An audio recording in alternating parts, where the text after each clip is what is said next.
C'est-à-dire qu'au Centre du théâtre d'aujourd'hui, ce sera la première dans quelques heures d'une pièce que j'attends avec impatience, dont le titre est Beau gars. Et pour nous parler de cette pièce, quelqu'un que vous allez facilement reconnaître parce qu'elle a tenu un rôle, et il y en est question dans la pièce aussi, un rôle prépondérant avec District 31 pendant un bon moment, était là de façon quasi quotidienne. Vous savez sans doute de qui je parle, en l'occurrence, Cynthia Wu Maheu. Cynthia, bonjour et bienvenue. Bonjour, merci beaucoup de me recevoir. Je suis très heureuse d'être avec toi. Alors, dans quelques heures, ce sera le début de cette pièce qui a été écrite par une Montréalaise, Erin Shields, Oui, qui a beaucoup travaillé à Montréal, qui a aussi une formation de comédienne. Avez-vous étudié ensemble?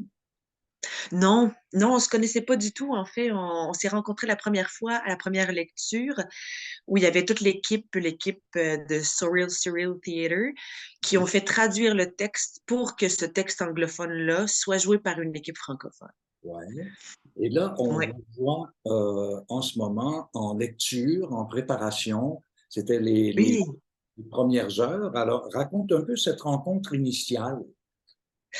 Écoute, c'était là, cette pièce est un feu roulant, à la fois des gros enjeux sociaux, des prises de conscience, beaucoup d'humour. Fait qu'on se perd dans le rire, on se perd dans le miroir que ce texte-là nous fait, sur des limitations qu'il met en lumière. Il y a eu tellement de questionnements. Puis moi, en plus, j'étais en train de lire Bell Hooks, La volonté de changer, l'homme, la masculinité et l'amour, qui est vraiment une recherche incroyable, là. Il y a plusieurs universitaires qui disaient que si on apprenait à étudier Bell Hooks dans les écoles, ça rééquilibrerait notre société. Puis c'est ça que Shields met en lumière un peu, fait que un peu ce débalancement yin-yang. Je l'approche un peu comme ça dans mes mots à moi.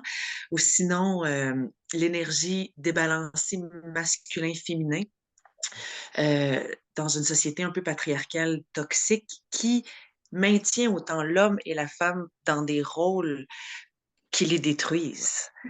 Puis on voit dans cette pièce-là, au travers les divertissements, qu'on regarde un peu cette réalité-là, comment on s'attache à la victime, comment on s'attache au héros, puis c'est quoi les valeurs décrétées derrière les œuvres, puis ces divertissements-là aussi qu'on regarde, puis auxquels on s'accroche, comment le pouvoir, la violence, le sexe est prédominant dans la motivation d'agir sur l'autre. Intéressant. Et, bon, vous êtes trois personnages, trois femmes, Oui, principalement sur scène. Il y a un beau gars, un gars, le titre le dit. et je pense que c'est un homme-objet, hein, si j'ai bien compris. Son rôle, il est présent, il est beau. J'adore ça, j'adore ça. Écoute, bon, tu as assez bien résumé le propos de la pièce, mais le texte a été traduit, le texte d'Aaron Shields a été traduit par un homme, Olivier Oui, Sylvestre. oui. Est-ce que ça paraît? Euh, non, non. Il a vraiment bien pris le pouls de la plume de Shields, qui, à la base aussi, a quelque chose de très... ça se passe quand même dans une dystopie, tu sais, où vraiment, à la base, les femmes ont grandi dans le pouvoir, mettons, du patriarcat et non de l'homme, là, du patriarcat toxique social où elles ont tous les pouvoirs. Et, et c'est ça, ces femmes-là ont en soi un volcan de, de rage, de pouvoir, de possession sur l'autre et sur tout ce qui les entoure. Fait que il y a quelque chose qui est très yang comme énergie quand même. Mais il a vraiment trouvé la plume directe de Shields. Elle nous a partagé qu'elle a écrit ce texte-là quand elle était dans la pandémie, puis qu'elle s'est mise à écouter Game of Thrones, True Detective, un peu ces séries-là, puis qu'elle s'est mise à voir ça avec la position, l'invisibilité de la position l'invisibilité de la femme et le rôle dans lequel on la maintient. Puis on balaie ça un peu parce que, ben, c'est médiéval, c'est normal. Mais on fait, oui, mais on parle à qui? On parle à nous. C'est nous qu'on nourrit, c'est notre inconscient collectif qu'on continue de construire au travers ces œuvres-là. Fait que c'est comme si socialement, on est comme arrivé à faire un petit pas de plus, là. Malgré le fait que ce soit une satire, Ah oui, oui, oui, oui, absolument. j'aimerais savoir comment l'interaction se passe entre vous trois, entre les comédiennes qui sont Olmy Oui. Dembélé et Marie Bernier et toi. Ben, je pense que comme sur la photo, on peut bien le voir, tu sais, on est un peu entretissé, tu sais, puis on est là. On est là, puis on se soutient. On se laissera pas tomber. Est-ce que ce projet-là est né d'un désir quelconque chez toi? Est-ce que tu étais au courant du projet puis tu as voulu t'embarquer là-dedans? On m'a proposé le projet. John, le producteur de Surreal Theater, m'a écrit personnellement. Je le connaissais un peu. Puis, il m'a envoyé le texte. Au début, j'ai fait Oh mon Dieu, c'est quoi ce train? C'est un texte machine, là. Genre, il y a des gens bêtes aux 2 secondes. Puis là, je me suis mis à lire. Je l'ai relu au moins 2 fois pour voir vraiment, là, il y a beaucoup de niveaux. Puis quand tu penses avoir compris, il y a un petit tournant. Yop, hop, hop, oh. Il y a vraiment, c'est comme vraiment une matrouchka. C'est une poupée russe, là. Quand tu penses, whoop, il y en a une autre. Whoop, il y en a une autre. Whoop, il y en a une autre. Puis en même temps, je trouvais ça tellement frais comme approche féministe, tout dans l'humour, justement dans la satire. Il y a quelque chose d'humour de prenons conscience de quelque chose ensemble, mais sans se taper dessus. Puis à la fois, enlever un voile, enlever quelques voiles aussi, parce qu'après, quand tu regardes les séries télévisées, tu peux plus avoir le même œil. Il y a, ouais, il y a des voiles qui tombent. Tu fais, oh, ça marche, ouais. L'écriture d'Aaron Shields est vraiment très intelligente. Ça semble léger, mais ça vient jouer dans les profondeurs de la réflexion. Alors, je Ouais. reviens avec ma question. Parle-moi. Ah, excusez, je m'égare. Non, mais écoute, il y a deux autres actrices qu'on connaît moins parce Oui. que, bon, ce sont d'abord et avant tout des actrices au théâtre. Euh, Mhm. bon, alors, parle-moi un petit peu de Olmy et de Marie. Ah, écoute, c'est des créatrices extraordinaires, vraiment. On a appris à naviguer là-dedans ensemble, là, puis je pense que ça vraiment, l'image reflète aussi le travail, tu sais. On se tient, c'est un monologue, c'est un monstre à 3 têtes qui avance. Chacune a sa couleur qu'on a appris à développer. À un moment donné, dans le travail, on est devenu vraiment très homogène, on est devenu très différentes, puis c'est comment trouver le moteur ensemble. C'est des femmes extrêmement généreuses, très vibrantes. Ouais, elles sont vraiment, vraiment impressionnantes, là. On apprend beaucoup les unes des autres. On se teint aussi les unes des autres, puis on se supporte, puis on se tient. Euh, une grande intelligence du texte, une physicalité. Ouais, c'est ça, une précision des mots. Marie a cette capacité-là de diction, ce qui fait vraiment vibrer la partition. Oumi a une capacité de précision aussi, mais dans une façon de réciter aussi. On récite parce qu'on passe au travers beaucoup, beaucoup de types de divertissements, de personnages, d'univers. C'est vraiment une capitaine de navire incroyable. Ouais, on a vraiment appris à se connaître puis à se tenir, là. C'est vraiment un Magnifique. beau monstre à trois têtes. Ça semble que beaucoup se passait autour d'un verre. C'est-à-dire que vous prenez un verre Oui, ensemble, on l'a vu il y a quelques instants. oui.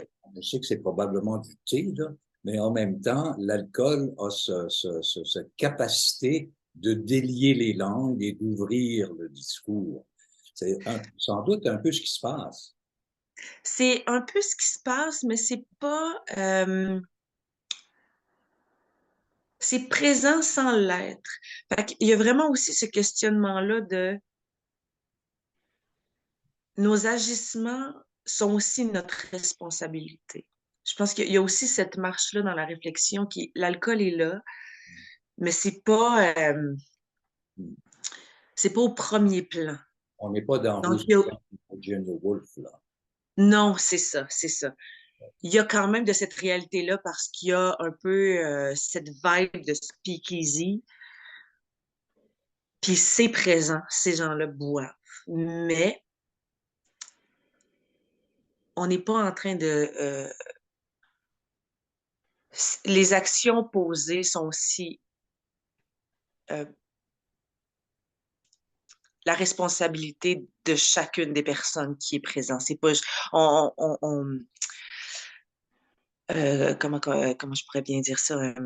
C'est pas un déversoir. Non, c'est ça. C'est pas un déversoir. Puis l'alcool est pas le responsable de nos actions. D'accord, c'est clair. C'est ça. Ouais, c'est ça. J'aimerais, Cynthia, qu'on prenne un moment pour parler de toi. On t'a beaucoup vu, évidemment, à la télévision dans ce superbe rôle de District 31. Là, Mhm. je mets une image avec Poupou, avec ton partenaire, un de tes partenaires de vie. Oui, Hein? Et ça on a avait été, d'ailleurs nos fêtes en même temps. C'était le fun ben sur le voyons, plateau. vous êtes sous quel signe, vous autres? Verso, Ah, vous êtes deux versus un beau signe pour des acteurs, ça. pas pire, hein? Absolument, absolument. Maintenant, cette expérience-là de télévision t'a fait connaître un peu partout, puis on a Oui, comme même pas perdu de vue, mais on savait pas, le grand public ne savait pas que tu es d'abord et avant tout une femme de théâtre. oui, c'est vrai. Hein? Tes études se sont faites en théâtre et tu as joué beaucoup sur les scènes. Et je ne Oui, veux pas te demander qu'est-ce que tu préfères, la télé, le cinéma ou le théâtre, parce que tout ça a ses qualités propres, mais en même exact. temps, tu es d'abord et avant tout une femme de théâtre, une femme de planche. J'avoue que c'est comme ça que j'ai découvert le métier d'actrice. Ouais, à l'âge de 8 ans, ben, c'est ça, mes parents voyaient qu'il y avait une fibre artistique, mais tu sais, ma mère était en restauration, elle ne connaissait pas ça, mais elle m'a quand même inscrit au centre communautaire à plein de cours d'art différents. Puis un jour, j'ai fait, ah, je vais essayer théâtre et improvisation. Improvisation, c'est moins ma racine, mais je suis moins à l'aise avec ça. Mais fait que j'ai touché au théâtre à l'âge de 8 ans. Puis c'était la première fois qu'après un cours, j'ai fait, je prendrais une autre session de ça. Là, maman a fait, oh mon Dieu, on vient de toucher à quelque chose, on vient de trouver un intérêt. Puis après cette deuxième classe-là, j'ai fait, je vais être comédienne plus tard. Puis ma mère, elle savait que c'est ça, une belle grosse tête de cochon. Quand je disais quelque chose, je sais pas, il y a quelque chose qui avançait après dans cette direction-là. Fait qu'elle a fait, OK, on va faire en sorte que ça se puisse. Puis j'ai développé ça, puis je voyais qu'il y avait quand même des enfants à la télé. Je veux pas, j'écoutais quand même beaucoup de télé. Mais pour moi, dans mon instinct personnel, un métier pouvait pas se faire sans études, malgré que j'ai dit ça à l'école. Mais j'ai persisté. Puis c'est ça. Fait que ça a fait que j'ai développé le théâtre. J'ai suivi des cours qui étaient le carré théâtre à Longueuil, à l'époque, qui était vraiment une école montée par Anouk Simard, Absolument. qui, euh, qui vraiment amenait des acteurs professionnels à enseigner aux enfants, aux ados, aux adultes, à plusieurs générations. Fait que j'ai grandi en apprenant de ces gens-là. Ensuite, j'ai fait mon secondaire au cégep là-dedans, puis après, je suis partie un an en Europe, puis j'ai été la première Québécoise à faire le stage franco-biélorusse Demain le printemps. Oh! Après Bravo. mon... Ouais, Internet commençait, puis un peu, puis là, c'était capoté parce que quand une des premières pièces que j'ai fait, c'était Yukon Style au Théâtre d'aujourd'hui d'ailleurs, de Sarah Bertium. Puis mon personnage, Yuko, tapait sur Internet la place au monde où il y avait le moins de Japonais. Puis elle s'est sauvée là, qui était le Yukon. Puis moi, en 2001, j'ai pas été acceptée dans les écoles de théâtre la première année. Les profs ne comprenaient rien. Mais j'étais trop stressée. Puis Internet commençait. Fait que j'ai tapé sur Internet à plein de compagnies de théâtre qu'on avait vues pendant les années de cégep. J'ai écrit à plein de places, dont Demain le printemps, pour voir si je pouvais pas faire un stage ou de l'observation dans une compagnie.